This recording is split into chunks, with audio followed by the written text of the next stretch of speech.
Hey boys and girls, this is Larry, February 2nd, 2017. With ubrailroad.com. Check me out. If you like, leave a like. If you don't, let me know. Maybe I could improve something. And if you'd like to subscribe, I'd appreciate it even more. But today is all about my pond and my waterfall. As you can see, the 2x4s up there was originally supposed to be the bottom. But my first one, I had to tear completely down. I put it up using 2-inch foam board only because I had 2-inch foam board and I've never used this foam board before, but I'll tell you what, it works great because I didn't have to build a whole bunch of wood supports and drill and hammer and do whatever you got to do to vibrate the board or anything. I mean, that's all self-supporting right there. And you know, on that waterfall, you'll probably never have more than a gallon of water, which is only 8 pounds, so it's not really going to affect it a lot. But what I did is I cut that down and then I put sides on it. And I glued it this time with just plain white glue. And then I came back on top of all the joints with hot glue. Then after that, I came back and sealed it all with a silicone. It does not leak. It runs real good. Now you can see the way the roughness is there. That's the way what I did with a torch. I'm going to demonstrate that in a little bit. And then I took a piece of band iron and I made a little tool to scrape it even more to give it some roughness so when it flows it looks like a really rapid. And then after I get some stones and scenery in there, it's going to look, you know, like it's a real McCoy there. Then this right here is going to be the pond. You can see the things are 2 different heights. This is no big deal. The pond is the easiest thing to get in.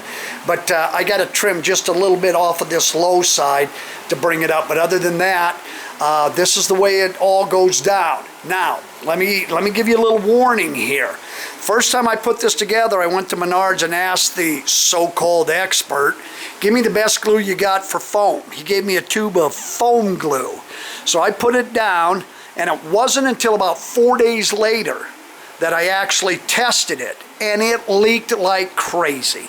So then I came back on top of it all, and I put Styrofoam, still leaked. Put a whole tube of silicone, still leaked. Sprayed it with that stuff you see on TV where the guy sprays the screen and then makes a boat out of it, all of that. That didn't work. Nothing worked. So I got all upset with it and I took it down, probably because it was too steep and it was creating a waterfall more than a rushing creek or whatever like I've got. I found out that that foam glue did not dry after 4 days. Even in the garbage right now, I looked at it this morning, there's a lot of it that's still wet. Don't use the foam glue. I didn't find it to work. Elmer's glue, white glue, Tight Bond 3, hot glue and silicone will do everything you need it to do for something like this. Okay, I'm going to demonstrate to you the waterfall, and then I'm going to demonstrate to you where my log pond goes, or my log flume goes. But this is what I've got so far, so give me a minute, hold on. Okay, there's my log flume in place.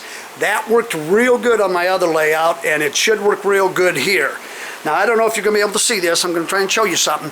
Here's what I do, is I got a tube coming underneath it, but then underneath that log up there, it sits on another log, so the water runs out underneath it, and it fills that real well, and it looks like that log is actually floating in the water. So that does a real good job too. And now that I've got it the right height off of the bottom of the pond and everything, this should look and act accordingly. It should look real good, like it's the real McCoy. So I'm going to shut this off now, remove a couple things, and then I'm going to give you a demonstration of the actual water running down. Okay guys, I'm back. I got the waterfall running. I don't have the tub completely full, so you might hear the pump slurp every now and then, but you can kind of see how this is going to look for me. Now by burning that and carving into that like that, I get kind of a really rugged, rough-looking stream or brook or whatever you want to call it, lake, river, not lake, but you can see why they would have a log flume right on the side of it, because there will be big rocks in there, and it was easier to build a log flume than it was to remove the rocks, so that's why it's there. But now you can see how this is going to go. It's going to fall down, well, not where that bucket is, but just underneath it, and then it'll come all the way through here, and it'll fall down here, down to, probably about right in this area. I got to have it big enough so that I can hide the bucket and still return it. Okay, now, like I told you guys, this is the second attempt to this. The first one was a failure because I used foam glue, which was inadequate in every which way for me. Had no success, no luck with it whatsoever. This worked out for me okay. So, let me shut this off and I'll get right back to you here. Okay, it's all shut off. Now you can kind of see how rugged the creek bed is. I'm going to demonstrate to you how I went about doing that. Now this has tin foil on it. You don't have to buy the tin foil, but you can kind of see how this looks. Now watch what you do. You just take a torch and just lightly just score it a little bit. You know, just go over it real quick. You make little craters and things. Here's a piece I haven't touched.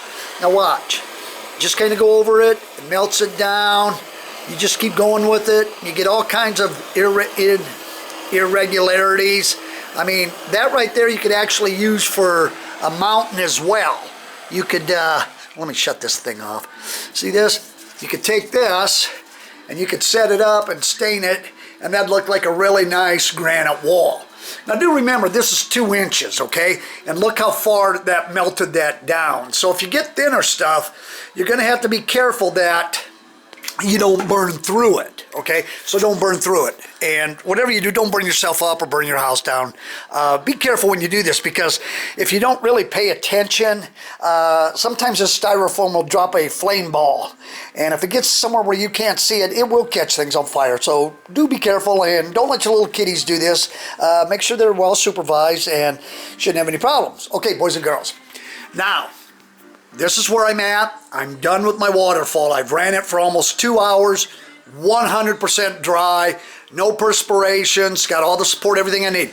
Now, from here on, I'm going to start doing scenery. So I will leave the pond floor out so I can get back in there. And as I get going and start my scenery, then I'll start a new video for you and show you how I do the scenery. But right now, if you're considering real water on a waterfall, this is it, guys. This is the way to do it. Or not the way to do it, my way of doing it. And if it works for you, great. If not, there's a lot of other ways out there you try it. I like real water. Most people use fake water, but you can't beat the sound of real trickling water. It's so tranquil and peaceful. It looks great. You could put chemicals in it to make it smell like foresty. You could put color in the water to make it blue, green, black, any color you want. I put a little milk in this. This way I can kind of see where the water goes, okay? It's real cloudy because I want to, see if there's leaks going anywhere, and I want to see where they're at. So anyway, that's it for now, boys and girls. I hope you enjoyed this, and now it's on to the scenery. Over and out.